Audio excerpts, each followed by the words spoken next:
Кайырлы күн достар, бүгүнкү видеода тез дайын болатын балмуздак дайындайбыз. Биздин балмуздакка 2 гана зат кажет болот және одан тәтті балмуздак жасап чыгарабыз. Алдымен каналга жазылып коюңуздар. Эң алдымен сливкибизди миксермен коюланганча миксерлеп алабыз.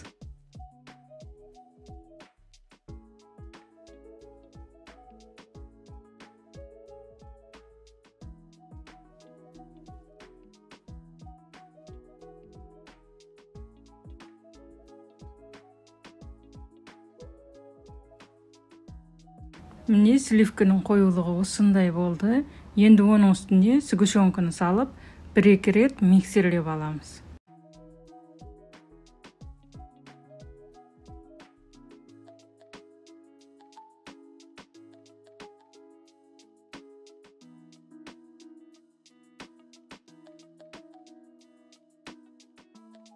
Міне 2 затымызды косуп, мороженебизди дайындап алдык. Енді оны бөлек bir ыдыска салып, морозильникке 3-4 саатка коюп коябыз.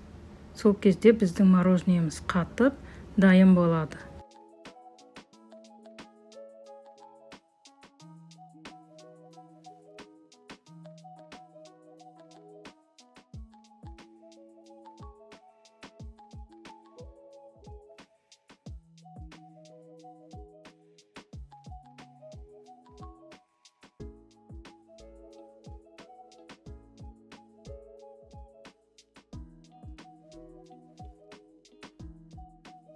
Балмуздагыбыз осымен дайын болду.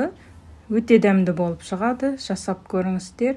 Және де лайк басып, комментарий қалдырыңыздар.